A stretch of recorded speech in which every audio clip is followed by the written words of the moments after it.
I moved to a small town for peace and quiet, thinking it would help me focus on work.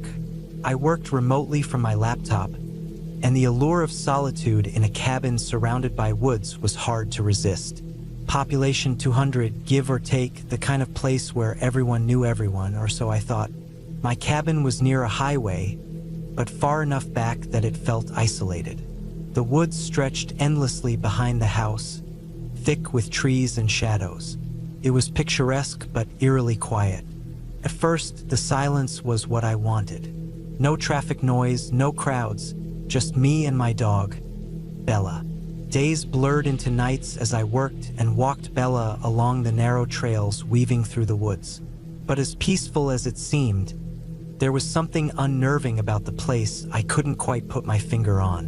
One evening, while walking Bella along the highway's edge, I heard 2 gunshots in the distance. They were sharp and clear, echoing through the trees. Startled me, but I brushed it off. It was hunting season and this was a rural area. Gunshots weren't unusual here. Still, I couldn't help feeling uneasy. Over the next couple of days, that feeling lingered. Something about those gunshots gnawed at the back of my mind. The sound didn't seem like it came from deep in the woods, where hunters might be. It felt closer, nearer to where people lived. 2 days later, a truck pulled up outside my cabin. It was an old, battered pickup, paint faded and rust eating away at the edges. The sight of it immediately set me on edge. I didn't know anyone in this town, not well anyway, so an unannounced visitor was unusual. The man who stepped out was in his late 40s or early 50s, tall, wiry, with a weathered face and a smile that didn't quite reach his eyes. He waved and called out, "Hey there, mind if I come over?" Bella barked, her hackles raised. She rarely reacted like that to strangers. I hesitated but stepped outside, keeping the door slightly ajar behind me. He introduced himself as my neighbor, though in a place like this, neighbor could mean he lived half a mile away. He asked if I'd heard the gunshots a couple of days ago. I admitted that I had, and he launched into a story about how his neighbor had been taking potshots at his house over a land dispute. The whole thing felt strange. He didn't ask me to be a witness or seem particularly upset, just casually mentioned it, as if we were talking about the weather. While we talked, Bella wandered off a bit, digging near a patch of dirt by the edge of the yard. The man noticed and, without asking, started calling her over. He crouched down, clicking his tongue, and said, "Come here, girl." Bella hesitated, staying just out of reach. Then he tried something I'd only seen on TV. He grabbed her and flipped her onto her back, holding her there like some kind of dominance display. Bella yelped and squirmed, clearly distressed. "Hey, stop that!" I snapped, stepping forward. He let her go, brushing it off like it was nothing. "Just showing you a trick. I'm great with dogs," he said with a grin that made my skin crawl. Before leaving, he asked, "You got any guns around here?" When I said no, he nodded thoughtfully, then said, "You should. Never know what kind of folks you'll run into out here." Then, as he climbed back into his truck, he added, "Oh, and if you ever want to mow my lawn, bring Bella along. Make sure you bring her." His tone was casual, but something about the way he said it made my stomach turn. After he left, I couldn't shake the feeling that I'd made a mistake. I had told a stranger I was unarmed, alone in the woods with no close neighbors. What if he wasn't telling the truth about the gunshots? What if he was the one shooting, and now he was fishing for witnesses or potential threats? The more I thought about it, the worse it got. The local store owners confirmed my suspicions when I mentioned him. They told me he was a known troublemaker, an alcoholic who'd lost everything: his wife, his job, and had a reputation for being unpredictable and dangerous. Nights became unbearable. Every creak of the cabin, every rustle of leaves outside, set my heart racing. I kept Bella close and started sleeping with a knife and a can of bear spray within arm's reach. One night, Bella woke me up with a low growl. My heart sank. It was pitch black, and the cabin was deathly silent. I strained to hear what had set her off, but there was nothing. No footsteps, no voices, just the oppressive quiet of the woods. Bella's growling grew louder, her body tense and ears pinned back. I grabbed the knife and bear spray, every nerve in my body screaming at me to do something. Anything. The cabin had windows in every room except the bathroom, making me feel exposed. I locked myself in the bathroom with Bella, sitting on the cold floor, knife in one hand and bear spray in the other. I listened for hours, every tiny sound amplified in the stillness. At some point, exhaustion overtook fear, and I drifted off, still clutching my weapons. The next morning, nothing seemed amiss, but I couldn't take it anymore. The dread, the constant fear, it was eating me alive. Then came the final straw, the landlord. They seemed friendly at first, but soon became overly interested in Bella. I overheard them talking about how to win her over, feeding her treats behind my back. Felt manipulative, like they were trying to steal her. I packed everything I owned into my van while they were out one morning. The van wasn't in great shape, uninsured, and I didn't even have a license, but I didn't care. I had to get out of there. With Bella by my side, I drove away from that town and never looked back. The woods, the isolation, the strange people. It had all seemed so idyllic at first, but it turned into a nightmare. I'll never forget the fear I felt in that cabin. The sense of being watched, the paranoia, the constant vigilance, changed me. Now I live in a busy city. It's noisy, crowded, and chaotic, but I'll take that over the silence of the woods any day. At least here, I can sleep through the night without clutching a knife.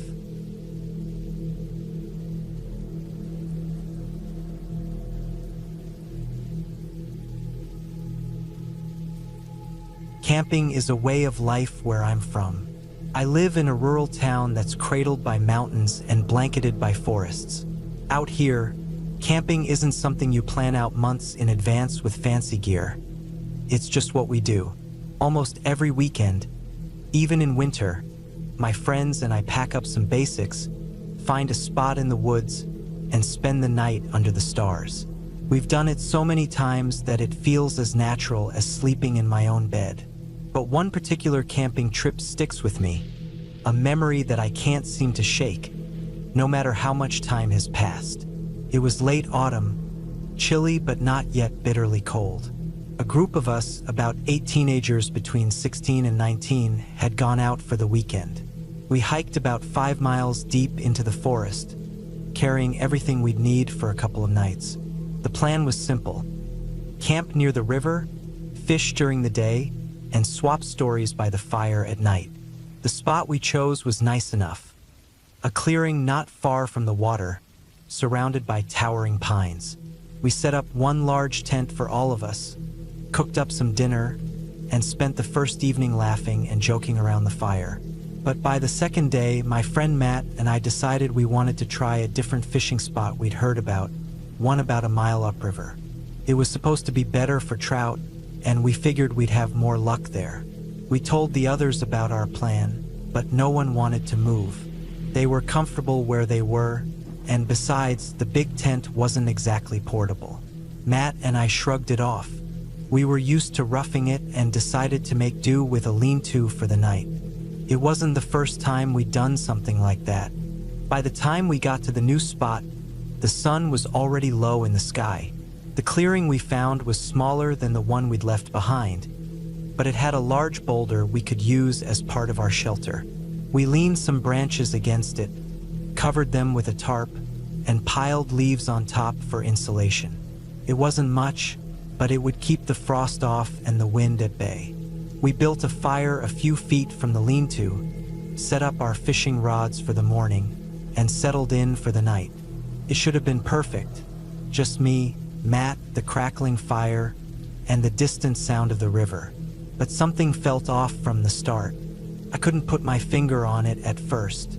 Maybe it was the way the trees seemed to close in around the clearing. their branches twisting together like a ceiling, or the way the wind carried faint, unfamiliar sounds. Whatever it was, it set my nerves on edge. Matt didn't seem to notice. He was tired from the hike and fell asleep almost as soon as he laid down. I stayed up for a while, staring at the flames and listening to the forest. The woods are never silent, not even at night. There's always some noise, crickets chirping, the rustle of leaves, the distant hoot of an owl. But this night, those sounds seemed muted, as if the forest itself was holding its breath. And then there was the feeling. It's hard to explain, but I felt like I was being watched. It wasn't the first time I'd had that sensation in the woods. Usually, it meant a predator was nearby, maybe a mountain lion or a bear. I wasn't too worried. Mountain lions are common in these parts, but they're more curious than dangerous. As long as you don't corner them or act like prey, they'll usually leave you alone. To be safe, I threw a couple more logs on the fire. The flames flared up, casting long shadows across the clearing. I scanned the tree line, my eyes darting from shadow to shadow, looking for the telltale glint of eye shine. I didn't see anything at first, just the same twisted branches and dark spaces between the trunks. But then I saw him. At the edge of the clearing, about 80 yards away, a figure stood motionless. Under the light of the full moon, I could make out the shape of a man. He wasn't wearing any bright colors or reflective gear, just dark clothing that blended with the shadows. He wasn't moving, just standing there, staring, or at least I assumed he was staring. I couldn't see his face clearly from that distance, but I could feel his gaze, cold and unblinking, boring into me. My body froze, couldn't move, couldn't speak. My mind raced, trying to make sense of what I was seeing. Who was he? Why was he here, so far from any trail or campsite? A part of me wanted to call out, to break the silence and ask what he was doing, but my throat felt like it had closed up. Fear had me pinned to the spot. For what felt like an eternity, we stayed like that, me by the fire, him at the edge of the clearing. Neither of us moved. Then, slowly, he turned and walked away, disappearing into the darkness. I sat there for a long time after he was gone, my heart pounding so hard I could hear it in my ears. My hands were shaking as I reached for Matt's revolver, a .357 he'd brought for protection. I clutched it tightly, my knuckles white against the steel, and kept my eyes on the tree line. Every rustle of leaves, every snap of a twig, made me jump. Matt stirred once or twice in his sleep, but didn't wake up. I didn't dare disturb him. What would I even say? That some stranger had been watching us? That I was too scared to do anything about it? He'd probably laugh it off or tell me I was imagining things. The rest of the night dragged on. I didn't sleep. Couldn't. I just sat there by the fire, the revolver in my lap, watching the shadows and waiting for morning. Every time the fire started to die down, I threw on more wood, keeping the flames high and the darkness at bay. When the first light of dawn finally crept over the mountains, I felt a wave of relief so strong it almost made me cry. I shook Matt awake and told him we needed to pack up and head back to the others. I didn't mention the man, I didn't want to sound paranoid, but I think he could tell something was wrong. He didn't argue, just helped me gather our things and put out the fire. We made it back to the main campsite without incident, and I felt a little safer with the rest of the group around. I never told anyone else what happened that night, not even Matt. Part of me wanted to believe it was nothing, just a hunter or another camper who happened to pass by. But the way he stood there, the way he watched me without saying a word, it didn't feel right. I still go camping, but I'm more cautious now. I always stick with the group, and I never sleep in an open shelter. I like to think I'm braver now, that I'd call out or confront someone if it happened again. But a part of me knows that fear, the kind that freezes you to the spot and makes your heart pound like a drum, doesn't go away so easily. It's a lesson I learned that night, sitting by the fire with a gun in my lap, staring into the darkness and wondering who or what might be staring back.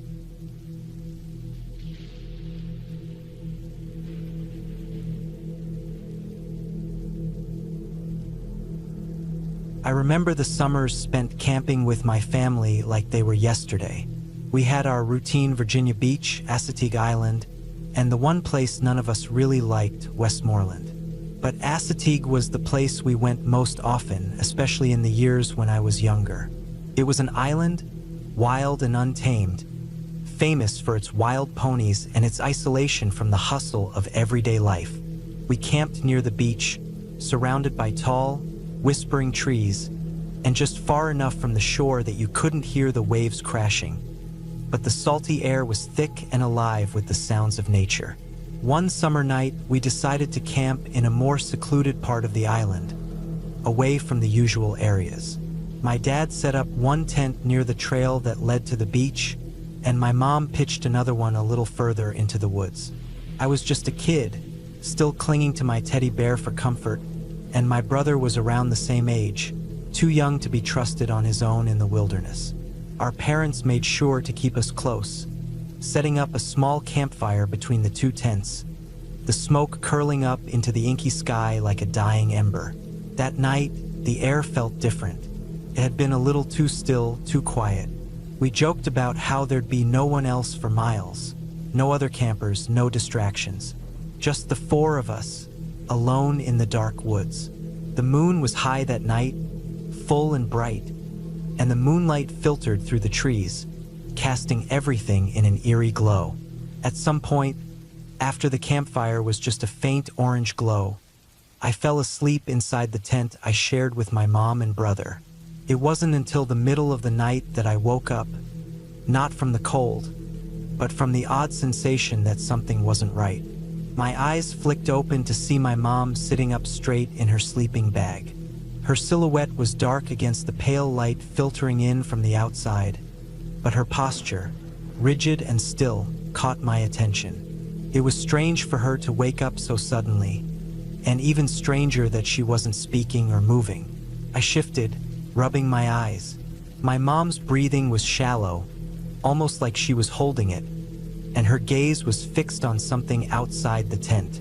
It was unsettling. My heart began to beat faster as I followed her gaze. At first, I couldn't see anything, just the dark, thick shadows of the woods surrounding us. Then I saw it. There, in the faint moonlight, just beyond the flap of our tent, was a figure, a shadowed shape, standing completely still. It was tall, almost unnaturally so, and there was something about it that made my stomach drop. As my eyes adjusted, I could make out more details. A hunched figure with long, wiry hair, reaching down past its shoulders. The silhouette was unmistakable, like an old woman, her face hidden but her body twisted and strange. It wasn't moving. It was just standing there, staring at our tent. The moonlight made her hair appear almost white, tangled, like it hadn't been combed in years. The way she stood there in the eerie quiet of the night was terrifying, a figure straight out of a nightmare. The silhouette loomed in the darkness, standing so still that I almost forgot how to breathe. I could feel my heart pounding in my chest. I wasn't sure if I should scream or stay silent. I looked over at my mom, hoping she would do something, anything, to make sense of it. But she was just as frozen as I was, her wide eyes locked onto the figure. I swallowed hard, my throat dry as I asked in a whisper, "Mom, who's outside?" There was no answer. My mom didn't speak a word, but her eyes never left the figure. I knew she was scared. The same fear that had settled in my chest was now coursing through her. We were both too frightened to move, too paralyzed by the sight of this strange, eerie figure. I could feel my legs shaking beneath me, and then, suddenly, the silence broke. The figure moved. It was slow at first, but then it jerked forward, stumbling slightly, like it had been standing still for too long. It was like the moment she started moving, the air itself shifted. My mom gasped, and I couldn't hold back my panic any longer. I threw the blanket off of me and scrambled to the edge of the tent, my hand fumbling for the zipper. The figure must have heard the movement inside our tent because it froze, then darted away in an unnatural way, disappearing quickly into the trees. My mom breathed a sigh of relief, but the air around us still felt heavy. There was a deep, unsettling silence that followed, like the world was holding its breath. I sat there in the dark, staring at the spot where the figure had been just moments before. My heart was still racing, and I could feel the sweat on my palms. Was it a person? Had we just witnessed some kind of bizarre prank? It seemed like something out of a horror movie, but it felt all too real. I wanted to say something to make it all feel less terrifying, but I couldn't find the words. After what felt like hours, I heard the sound of footsteps crunching on the forest floor outside. They were slow, deliberate, and heavy, almost as though someone or something was pacing around the camp. My mom and I stayed silent, barely even breathing. I wanted to call out to my dad, to tell him what was going on, but I couldn't move. I didn't want to draw attention to ourselves. Then, just as I was about to lose my mind from the silence, I heard the unmistakable sound of hooves. Clop, clop, clop.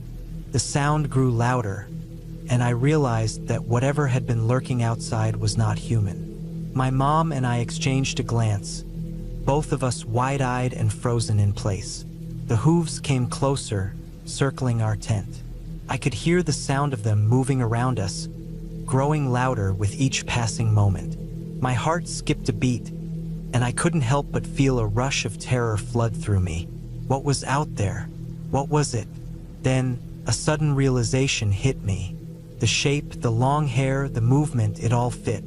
It was a pony, one of the wild ponies of Assateague, the ones that roamed free on the island, their shaggy manes blowing in the wind, their hooves thudding softly on the earth as they wandered the beaches and forests.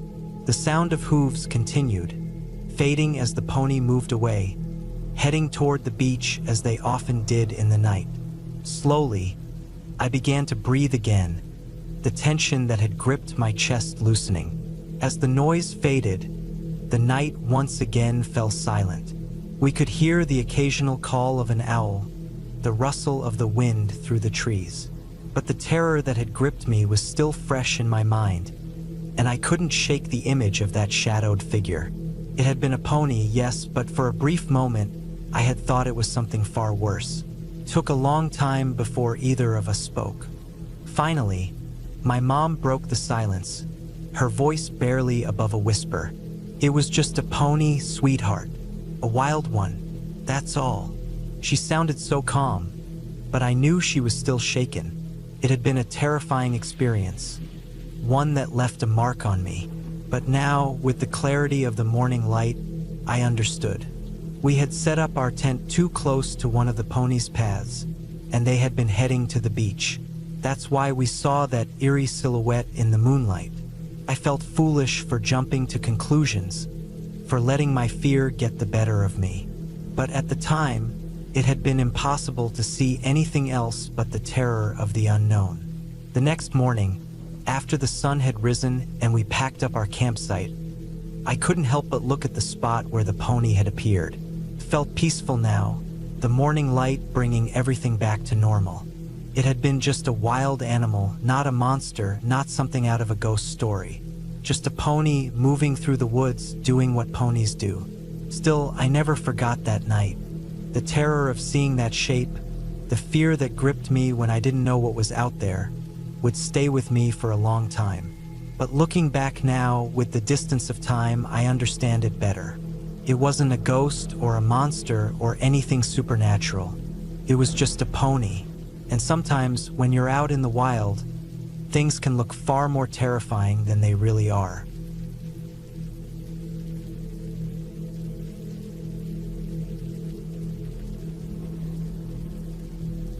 It was supposed to be a peaceful hike. My mom, my dog Daisy, and I had planned to take advantage of the crisp fall air and the golden hues of the leaves before winter set in. The forest we chose was about an hour's drive from town. A quiet, less traveled place with trails winding through thick woods and rocky outcrops. It wasn't our first time there. Daisy loved the scents, the squirrels darting through the underbrush, and the occasional chipmunk that scurried across the path.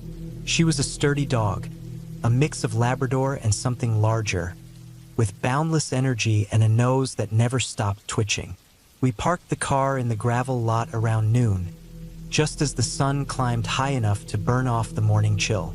The trailhead was empty except for a couple of other cars, but we didn't see anyone as we set off.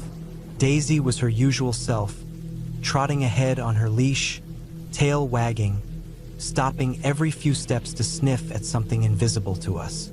The hike started out beautifully. The forest was alive with the soft rustling of leaves and the distant chatter of birds. The trail meandered through patches of sunlight and shadow, the ground covered in a crunchy carpet of fallen leaves. Every now and then, I'd glance at my mom, and she'd give me a small smile, her hands stuffed into her jacket pockets. We weren't talking much, just soaking in the quiet. That was part of the appeal of hiking out here. No crowds, no noise, just the three of us in the woods. About an hour in, things changed. Daisy was the first to notice it. Her ears perked up, her tail dropped, and she stopped dead in her tracks. I almost tripped over her, not expecting her to freeze like that. At first, I thought she'd caught the scent of a deer or some other animal. She'd done that before. Gone stiff with focus, nose twitching, body low to the ground like she was ready to pounce. But this was different. Her body was rigid, her hackles raised, and a low growl rumbled from her throat. I tugged gently on the leash, but she didn't budge. Her eyes were wide, her gaze fixed on the dense trees off to the left of the trail. I followed her stare, squinting into the shadows, but I couldn't see anything unusual. Just trees, bushes, and more trees. "Come on, Daisy," I muttered, giving the leash another tug. She finally moved, but not willingly. Her growl turned into a series of sharp, anxious barks. She kept looking over her shoulder as we walked, her movements jerky and hesitant. I glanced at my mom, who had stopped a few paces ahead of us. Her expression mirrored my unease. We pressed on, but the atmosphere had shifted. The birds had gone silent, and the cheerful rustling of the leaves now felt ominous.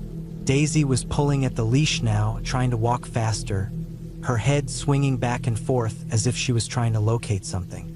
Every muscle in her body was tense, and it was starting to wear on me.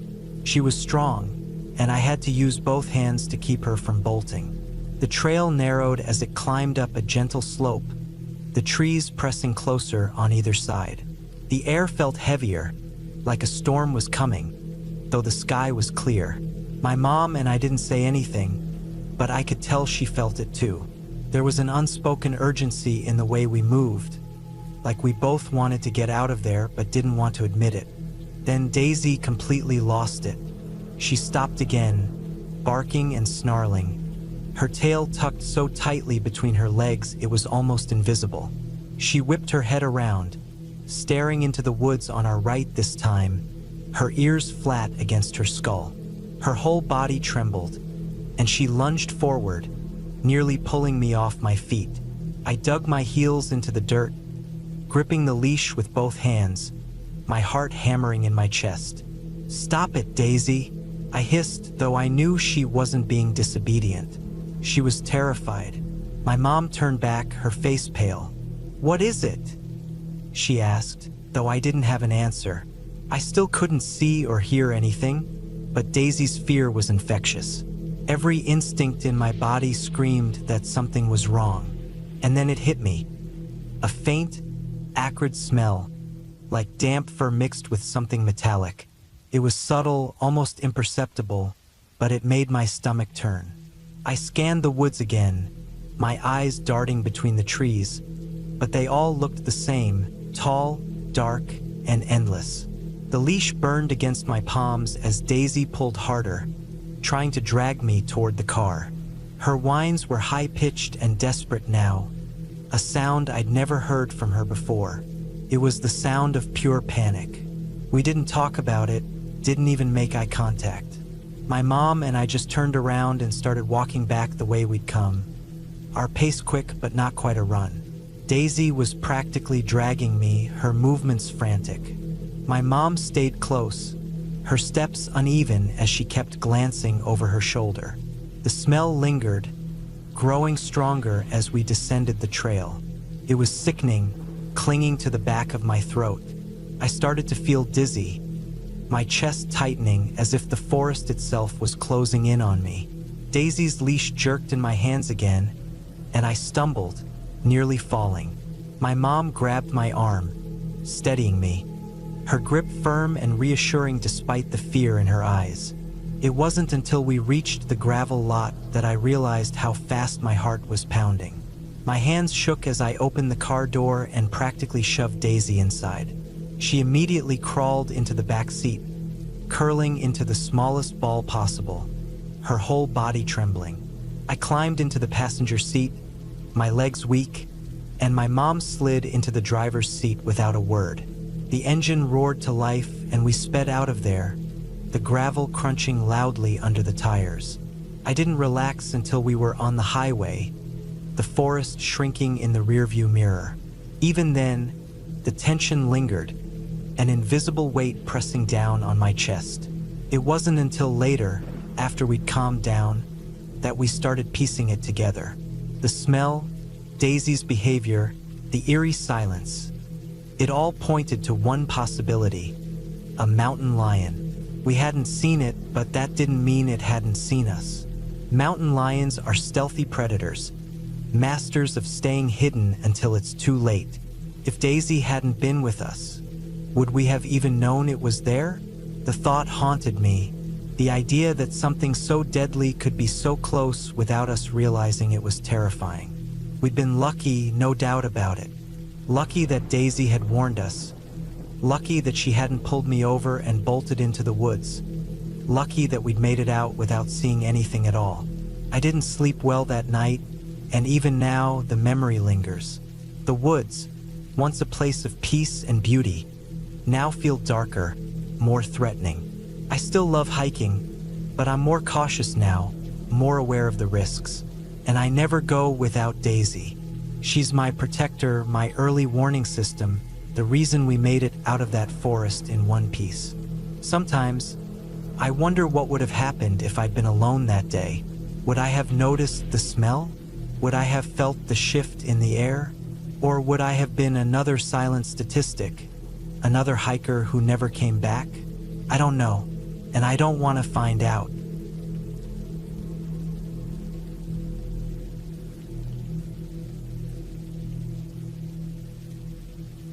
When I was a Boy Scout, I had always been a bit on edge when it came to camping.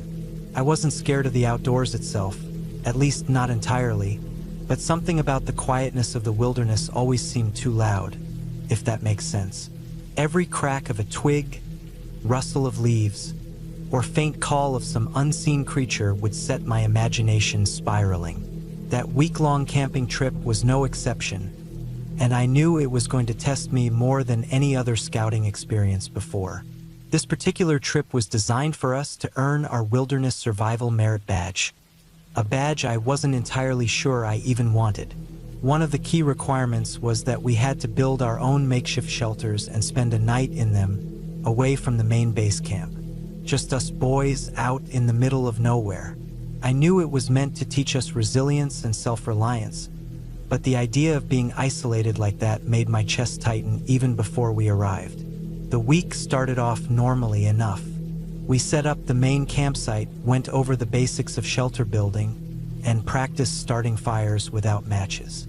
During the day, I managed to keep my nerves mostly in check. Being surrounded by my friends and our scoutmaster gave me a sense of security, even if it was a fragile one. But as the evenings rolled around and the shadows lengthened, I couldn't help but feel a creeping unease. I told myself it was just the anticipation of the solo night, but deep down I wasn't so sure. On the fourth day, it was time for the big event. the night in our shelters. There were 8 of us boys, and after dinner we packed up what little gear we were allowed to take. Mostly just our sleeping bags, some water, and a flashlight, and followed our scoutmaster out into the woods. The walk to the designated area took about 30 minutes. It was far enough from the main camp that we couldn't see or hear anything but the forest around us. The scoutmaster helped us pick out spots for our shelters, making sure we weren't too close to each other but still within shouting distance. I chose a spot near a cluster of trees. It wasn't perfect, but it was flat, and the trees provided some protection from the wind. I spent the next hour or so gathering branches and leaves to construct my shelter. It was a crude lean-to, held together with more hope than skill, but it seemed sturdy enough. Once everyone was set up, the scoutmaster gathered us together for a quick pep talk. "You've got this," he said, his voice steady and reassuring. "Remember, you're not alone. If you need anything, shout for me. I'll be back at the base camp, but I'll check on you in the morning. This is your chance to prove to yourselves that you can handle it." He left us with a flashlight signal we could use if there was an emergency, and then he was gone, leaving us to the night. First, things weren't so bad. We talked and joked a bit from our shelters, the sound of our voices bouncing through the trees. It was comforting to hear my friends nearby, even if I couldn't see them. Eventually, the chatter died down as one by one, the others fell asleep. I lay in my sleeping bag, staring at the uneven roof of my shelter, trying to will myself to relax. But every noise seemed amplified in the darkness. A branch snapping in the distance, the rustle of leaves in the breeze, the occasional hoot of an owl. I must have drifted off at some point because the next thing I remember was waking up with a start. I wasn't sure what had woken me, but my heart was racing. I lay perfectly still, straining my ears for any sound. At first, there was nothing but the usual forest noises. Then I heard it. "No, please, get away. Stop. Don't." The voice was sharp and panicked, cutting through the night like a knife. My stomach dropped, and a cold sweat broke out on my forehead. It was coming from one of the other shelters, but I couldn't tell which one. For a moment, I was frozen, too scared to move or even breathe. My mind raced. Was someone being attacked? Was there an animal? Person? My heart pounded so hard I thought it might burst. Then, just as suddenly as it had started, the voice stopped. Silence fell over the forest, heavier than before. I managed to find my voice and whisper shouted, "Hey, are you okay?" No response. I repeated myself louder this time. Still nothing. My hands were shaking as I fumbled for my flashlight, but I didn't turn it on. I didn't want to draw attention to myself if there was something or someone out there. I listened for any sound from the other shelters, any sign that someone else was awake or had heard the commotion. But the forest was eerily quiet. The other boys seemed to be sound asleep, oblivious to what had just happened. My mind struggled to make sense of it. How could they not have heard it? It had been so loud, so desperate. Minutes passed, though it felt like hours. Finally, I convinced myself that it must have been a nightmare. One of the boys must have been sleep-talking, caught in the throes of a vivid night terror. That was the only explanation that made sense. Still, the fear lingered, gnawing at the edges of my thoughts. I couldn't shake the feeling that something wasn't right. I stayed awake for the rest of the night, every sound keeping me on edge. When dawn finally broke, the relief was almost overwhelming. The soft light of morning made the forest seem less menacing, though my unease hadn't entirely faded. One by one, the others woke up, groggy but in good spirits. I hesitated before asking, "Hey, did anyone hear anything weird last night?" They all looked at me blankly, shaking their heads. One of them even laughed. "You probably dreamed it," he said. I didn't argue. What could I say? That I was the only one who heard someone screaming in the middle of the night? that it had sounded so real, so terrifying, that I'd been convinced we were in danger. I kept it to myself, not wanting to seem paranoid or weak. The scoutmaster arrived a little while later to check on us. He praised our shelters and asked how the night had gone. Everyone said it was fine, even me. But as we packed up and headed back to the main camp, I couldn't shake the feeling that I'd experienced something no one else had. To this day, I can still hear that voice in my head, clear as if it had happened yesterday. Maybe it really was just a nightmare. Maybe my imagination had gotten the better of me.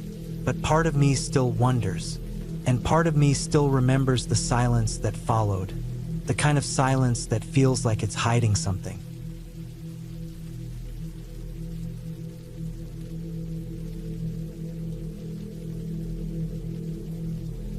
It was supposed to be a simple camping trip, a chance for me and my friends to get away from the noise of the city and reconnect with nature.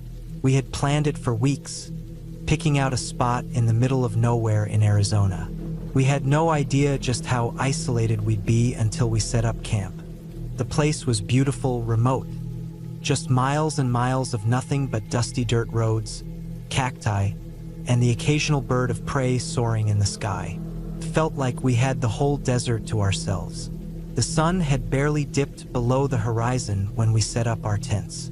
The air was still warm, but there was a coolness creeping in as night approached. We spent the evening around the campfire, laughing, drinking beer, and telling stories. It was the kind of night that should have been carefree, but something about the stillness of the desert unsettled me. There was no sound of animals, no wind rustling the trees, just an eerie quiet that made the campfire crackles feel louder than usual. But we shrugged it off. We were here to have fun, right?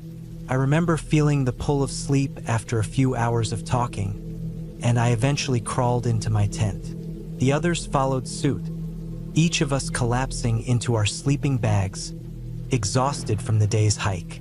The air in the tent grew warmer as we all settled in, and I thought I'd finally gotten comfortable when it happened. First, I thought I was dreaming. I heard something sniffing, just a faint sound at first, but then it grew louder. My eyes snapped open, heart pounding. I was frozen, barely breathing, trying to place the sound. It wasn't the wind or the rustling of a tree branch. It was coming from outside the tent. The first thought that crossed my mind was that it was a bear. Maybe some animal had sniffed out the garbage that we hadn't properly secured. We'd been too busy having fun to properly tie everything down. I could already hear the rustling of trash bags in my head. But the sniffing, it didn't sound like a bear. It was too deliberate, too close. My heartbeat thudded in my ears. Seconds later, the sniffing stopped at our tent and seemed to move to the one next to ours. I held my breath. The others must have heard it too, because I could feel the tension in the air. One by one, I felt my friends stir in the darkness, their quiet movements betraying the fact that they were all awake now, listening intently. We didn't say anything. There was no need to. Everyone knew something was wrong. And then, just as the sniffing moved away, there was a loud, sharp pop from the other tent. Someone had unzipped their door and stepped outside. I couldn't see anything, but the muffled shout that followed sent a jolt of fear through my body. "Hey, what the hell do you think you're doing?" My friend sounded like he was yelling at the top of his lungs. A gunshot rang out a second later, followed by a sound of footsteps running. My heart was hammering in my chest as I scrambled to zip up my tent. I wasn't sure what was happening, but I had a feeling it was something much worse than a bear. I could hear my friend in the other tent shouting again, his voice trembling with anger. He was chasing someone off. Whoever it was, they weren't supposed to be here. This wasn't some wild animal, this was a person. It didn't take long for everything to go quiet. Too quiet. The rustling in the other tent had stopped. I heard footsteps, slow and measured, creeping across the dirt toward the campsite's edge. I wanted to move, but I couldn't. My body felt paralyzed, my thoughts spinning in a haze of fear. The night outside was so dark, I couldn't see a thing. "Everyone stay still," I whispered to the others, though I wasn't sure if they could hear me over the pounding of my own pulse. The footsteps eventually faded away, and my friend came back into the camp, shaking his head. "We're leaving," he said, voice low but tight. "That wasn't an animal." Took us only a few minutes to pack everything up and throw it into the back of our cars. There was no point in staying. What kind of person would be wandering around the desert in the middle of nowhere, sniffing tents and going through coolers? The adrenaline kept us all on edge, and none of us spoke much as we piled into our vehicles and drove off, headlights cutting through the pitch-black desert. But that wasn't the end of it. A year later, like the idiots we were, we decided to give camping another shot. We figured the first incident was just a fluke, that we had been unlucky. This time, we made sure to take extra precautions. No tents, no sleeping bags out in the open. We were going to sleep in the back of our trucks and SUVs, thinking it would be safer. Who would mess with a vehicle, right? We camped near the same area, thinking the location wouldn't matter. But the moment we parked and started setting up, I felt the same unease in the pit of my stomach. The place looked different in the daylight, but the air felt just as heavy. As the sun set, that same eerie stillness crept in. That night, I passed out hard in the back of my SUV, a little too tired to notice the surroundings. My girlfriend was beside me, and I could hear the muffled sounds of my friends' voices drifting over from the other vehicles. I could have sworn I heard a low whisper in the distance, but I brushed it off. Then, just as I was starting to fall into a deep sleep, I felt it. A bright light suddenly flashed in my face, and I jerked awake, blinking. My heart skipped a beat. It wasn't a passing car. No, this was different. I was too disoriented to fully register what was happening, but instinct kicked in. I kept my eyes shut and pretended to be asleep. I held my breath, hoping whoever was outside wouldn't realize I was awake. The light stayed on my face for what felt like an eternity, but it didn't move. And then it did. The person walked to the next vehicle over, shining their light into the truck. I couldn't make out who it was, but they seemed to linger there for a while, just standing and staring. My heartbeat thundered in my chest. I was trying to stay as still as possible, every muscle in my body tense. I glanced at my girlfriend, praying she'd stay quiet too. She didn't move, and I could hear her breathing shallowly beside me. I hoped to God she was pretending to be asleep as well. After a moment, the person moved to the next truck and then to the next. I counted 4 vehicles. I could hear them walking back and forth, a faint shuffle of shoes in the dirt. My stomach turned, and I felt a wave of dread wash over me. Finally, the light was gone. The person had walked out of the camp, and for a moment I thought maybe they'd left. But I couldn't shake the feeling that we were being watched, that something wasn't right. I waited until I couldn't hear their footsteps anymore. Then I bolted out of the SUV, shaking with adrenaline. I ran to my friends' trucks, waking them up one by one, whispering urgently, "Get up, now." They groggily stirred, but the fear in my voice woke them faster than I'd expected. Most of them had heard the same thing I had. The light, the footsteps, the feeling of being watched. We all checked our coolers and food supplies. Everything was still there, but something felt deeply off. We had to leave. We packed up quickly. No one speaking much, just the sound of rustling tents and car doors slamming shut. As we pulled away, I glanced back one last time. The desert was as empty as ever, but the quiet now felt oppressive. Whoever that was, they knew we were here, and I had no intention of finding out why. We drove the rest of the way out of the desert without saying much.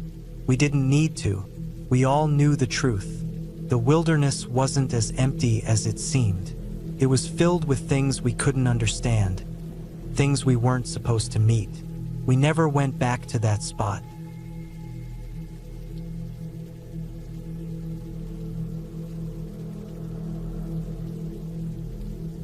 It was the kind of night that makes you feel small against the vast, dark wilderness. The air in Cowlitz County, Washington, had a chill to it that made the hairs on the back of my neck stand up. It was around 25 years ago, but I remember it like it happened yesterday. There were 4 of us on that trip. Me, my dad, and 2 friends. It had been a while since we'd done something like this. Just a quick camping trip, nothing extravagant.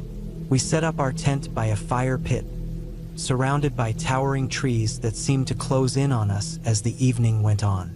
The fire crackled loudly, its warmth fighting against the cool night air. I was already feeling uneasy. The woods were so dense, the kind of place where sounds were swallowed up by the thick canopy overhead. I couldn't shake the feeling that something wasn't right.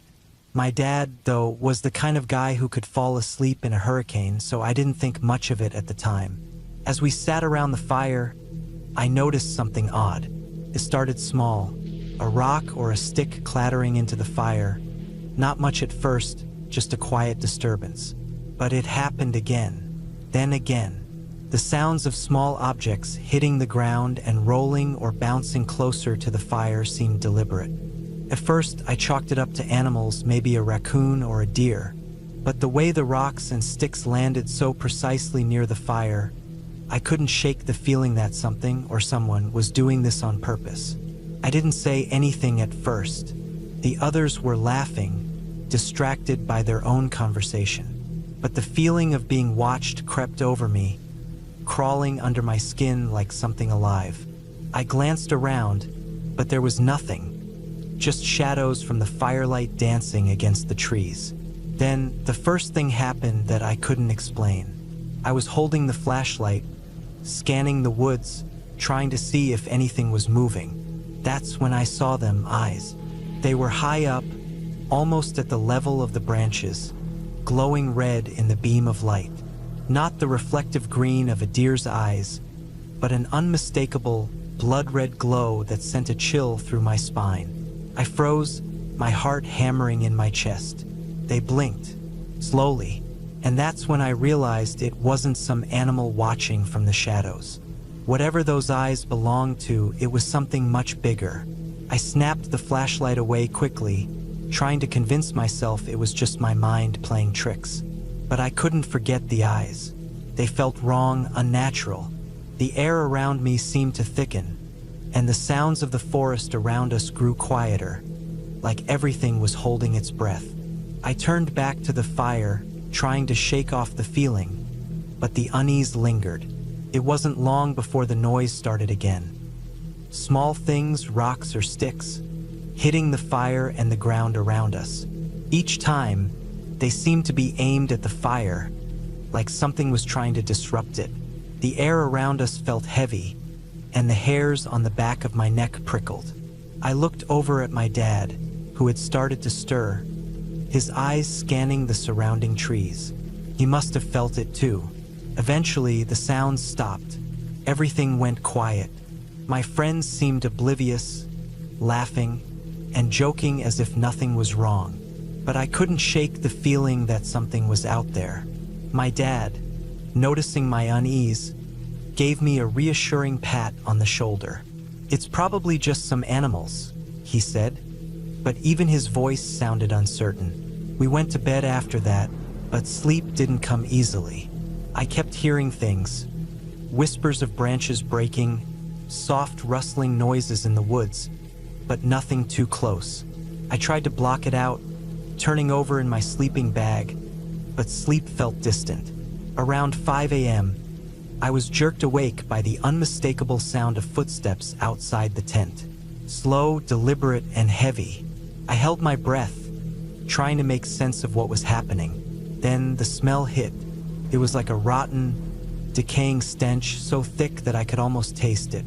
It was overpowering, making my stomach churn. I glanced over at my dad, who had also stirred, his eyes wide in alarm. The footsteps were getting closer. I could hear them clearly now, slow, almost calculated steps, moving around the tent, stopping, then starting again.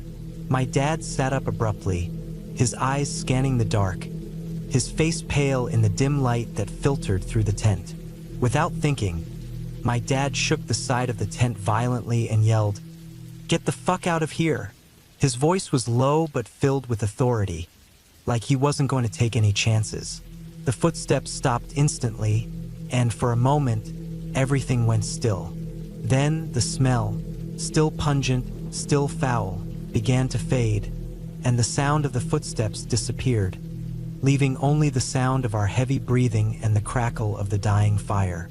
We didn't sleep after that. None of us did. The sun eventually began to rise, and the forest seemed to breathe again, as if whatever had been lurking in the dark had finally decided to leave. My dad unzipped the tent, his eyes scanning the area outside. There was nothing, no sign of whatever had been there, just the silence of the woods returning. We packed up quickly, not wanting to stay another minute. The day was bright, the sun filtering through the trees as we loaded up the gear. I couldn't stop thinking about those eyes in the dark and the footsteps that circled us in the night. We never spoke about it again, not really, but we all knew something had happened that we couldn't explain. And for years after, every time we went camping, I couldn't shake that feeling, that there was something out there waiting just beyond the trees.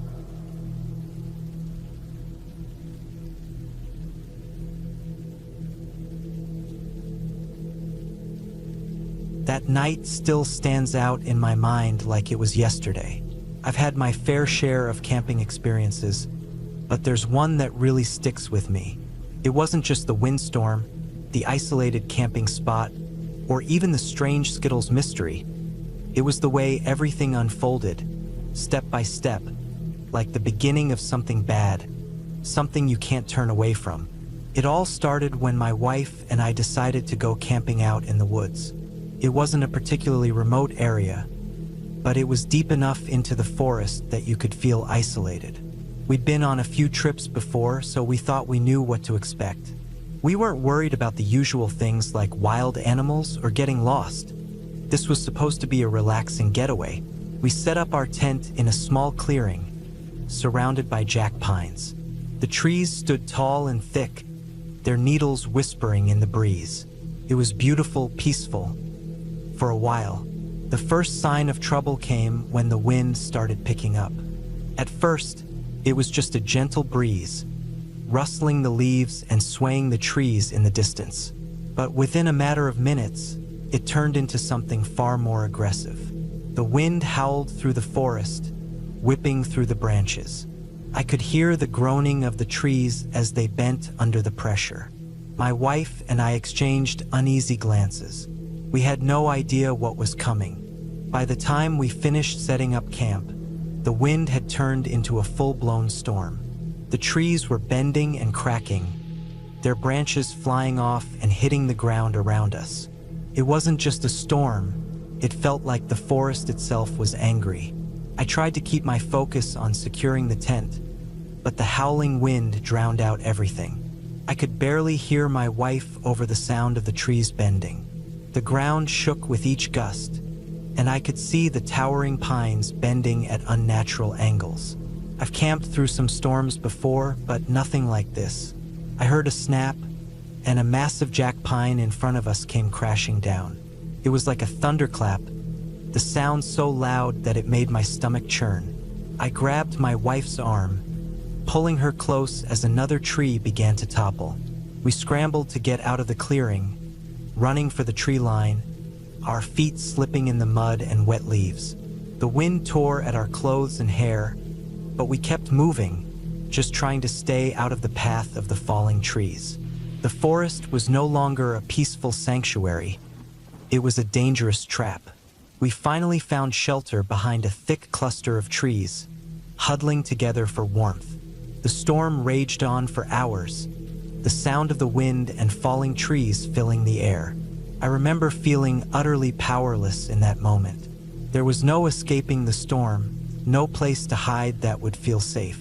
The thought of being trapped out here, with the wind tearing through the forest and the trees falling all around us, was terrifying. I kept my arm around my wife, trying to reassure her, though I was just as scared. Eventually, the storm subsided, but the damage was done. The once serene forest now felt like a war zone. Trees were down everywhere, their trunks splintered and broken. The air was thick with the smell of pine and earth. We spent the rest of the night in that small shelter, too afraid to venture back to the camp. I could still hear the groaning of the trees in the distance, but it was quieter now, like the forest had exhausted itself. I don't think either of us slept much that night. Every sound outside made us jump. Every crack or snap of a branch sent a wave of anxiety through me. When the morning finally came, the sun was weak, filtering through the branches of the fallen trees. We packed up quickly, eager to leave the area behind. The whole experience had shaken me in a way I hadn't expected. I don't know what it was about that storm, whether it was the intensity of it, or the feeling of being so small and insignificant in the face of nature's power, but it left me with a lingering sense of unease. The next time I went camping, it was with my best friend. We decided on a semi-remote camping area, one of those spots that was just off the beaten path enough to feel like you were truly out in the wild, but not so isolated that you couldn't get there with a 4x4. The place was barely maintained, with only a couple of fire pits, a few picnic tables in various stages of decay, and a rundown outhouse that had clearly seen better days. Parks used to check it once a year or so, but that was about it. It was perfect for a weekend escape. We arrived in the afternoon and started setting up camp. The sun still high in the sky. The area was quiet, the only sounds being the occasional bird call or the rustling of the trees in the wind. It felt peaceful, much different than the stormy night I'd spent with my wife. There was a certain sense of calm here, as if we were far enough away from civilization that nothing could touch us. My friend wandered off to use the outhouse while I finished setting up the tent. A few minutes passed, and then I heard him call out, sounding a bit weird. I didn't think much of it at first. He had a way of joking around, and I figured he was just messing with me. But then he came back to the camp, looking a little pale. "Go check out that first one," he said, his voice a little strained. I didn't understand what he meant at first, but he nodded toward the outhouse. I figured he'd found something weird, maybe a dead animal or some trash left behind by previous campers. I walked over to the first outhouse and opened the door. It was empty, save for something strange sitting in the corner. There were 3 large backpacks. I'm talking huge ones, the kind you'd use for a week-long hiking trip, stuffed full to bursting. I stared at them for a few moments, confused. Why would anyone leave bags like this in a random, rundown outhouse? I shrugged and opened the bags. 2 of them were filled with high-quality camping gear, tents, sleeping bags, cooking supplies. It seemed strange to leave such good equipment behind, but maybe it was just some hiker who had lost their way. Then I opened the 3rd bag. It was full of Skittles. Not just a few bags, but bulk bags, regular, tropical, sour, every variety you could imagine. It was as if someone had decided to stockpile candy in the middle of nowhere. I'm not talking about a few small bags. This was a full 80-liter pack, stuffed to the brim with nothing but candy. My friend and I exchanged a glance. We were both baffled. What kind of person leaves behind camping gear and fills an entire bag with Skittles? We decided to leave the bags alone, but made a mental note to let the authorities know when we left. We camped there for the next few days, but we didn't see a soul. Not a single person came by, not even other campers. When we finally packed up and left, we made sure to report the bags to the COs. They never gave us an explanation, but I still wonder who left that stash of candy in the woods, and why. The last time I had an unsettling experience was when I decided to go backpacking with my dog. It was a spur-of-the-moment trip, nothing planned, just me and my pup getting away for an overnight in the woods. The trail wasn't far from the road, so I didn't expect to run into any trouble. I set up a tarp as a small shelter and started a tiny fire. It wasn't exactly hiding, but I wasn't trying to be obvious either. It was quiet, peaceful. That is, until I heard the truck. It was the sound of an engine tearing through the forest, the kind of noise you don't expect to hear way out in the wilderness. Then came the voices, drunken yells and laughter echoing through the trees. I could hear the crack of a beer can being opened, the heavy thud of boots hitting the ground. It wasn't long before I heard the unmistakable sound of gunshots. The first few shots were loud, startling, but I didn't think much of it at first. Maybe they were just some drunk hunters out for a night of fun. But then they started shooting more frequently, and something about the way the shots rang out felt wrong. I wasn't sure, but it almost sounded like they were firing in my direction. My heart started racing as I realized just how close they were. I grabbed my dog, quickly tying him to my side with a tight leash. My instincts kicked in, and I decided to get out of there fast. I wasn't about to risk my life, and I certainly wasn't about to let my dog get caught in the crossfire. I packed up what I could, moving as quietly as possible. The last thing I wanted was to run into those drunk assholes in the dark. I didn't stop running until I was back on the main road. I could still hear the shooting in the distance, but I didn't dare look back. I kept moving, pushing myself harder and faster until I was sure I was far enough away. It wasn't until I reached my truck that I finally let out a breath I didn't know I'd been holding. My dog was safe and I was alive. Looking back, I don't know what those guys were doing in the woods, or why they decided to start shooting so recklessly. But I knew one thing for sure. I was never going back to that area again. It wasn't worth the risk. That's the thing about camping, about being out in the wilderness. You never really know who or what you're gonna run into. There's always something out there that you can't plan for. Something that makes you question everything.